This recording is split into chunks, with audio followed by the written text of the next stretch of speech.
Bay. Ocakta gap burşun günəs getəmi? Maşallah getədi. Şimdi ikinci gəllərin bilən gəlsən özəm əmdərəni boyunda basayına. Bay. Əmdərə boyunda əmi plajdan suda xalasa. Əmmə gəlib damaladın yer beyinə.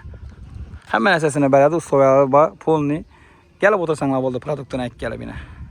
Ocakı, mangalı, pasudasına deyim bələdi. Həmmən əsası var. Gəlib otura verəsə dam alıb o da xalasa. Dərəni boyunda şəbədə esiyib durdu. Gəp burşun kenəs. Yakınlar bilən gələ verəsə xuda xalasa.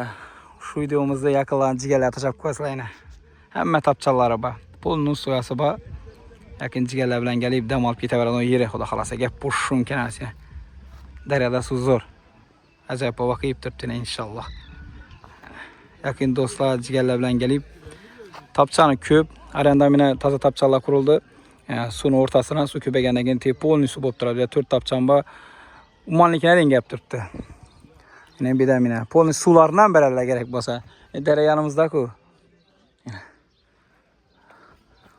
Hele ser hava kızgandayken biraz su açısa baladı. İnşallah. Tandıram kuruk kuttu yine. Tanrı göğsünü bası beraber o yeri mi? Maşallah. Yani. Hem o soya bak. Burası geliş gerek. Oturuş gerek xuda xalasa. Yine ocakta ne göğüşlerini kovurup ben de şimdi bir ciger bosa hemen sen terlidon. İnşallah gel burşum kendisine. Bay.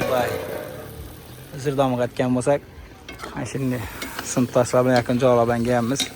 Hem de şahsikine basıp kopmuş yine. Manın öpüşünü özlet eder daim diye. Çoramızdan çora bekle. Kolu gül. Özü her kurukta bir saboladı mı diye de. Teşkilleştiredi o. İnşallah gel burşum kenemez.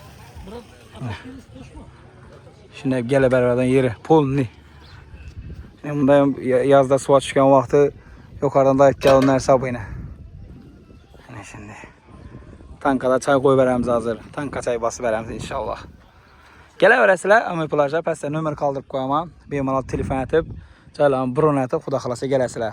Bizden Türk Kültürman'dan kisab duramına salam için her daim değil. 14-12 taksi hizmeti işlep tuttu. Musafir elinden kisab duramına salam için. Xuda xalasa Kazakistan Granitsasından keçikdə təmən desənizlə bizden Rusya'da maçlarımız var. Granitsaya katlanıp duran maçlarımız var. 8925 157 60 60 nömrümüzü işlep tuttu. WhatsApp'ta telefon kısanlarım buladı. Prem telefon kılısanlarım buladı. Ken yükü verəmən, ölməz, yüklərim şansı gələnmə deyən abunə salam için. Yük hizmetlerimizden var. Birmalar Rusya ismimizdə telefon sənlə xuda xalasa yükləriniz şansı bulup gələrdi. 10 gün 15 gündə gələr. Lakin hiç kim içində deyimini. Kanday tapşırsanlar şimdi bulup gələrdi xuda xalasa. Birmalar hizmetlerimizden faydalanırsa inşallah gəp boşun girməz.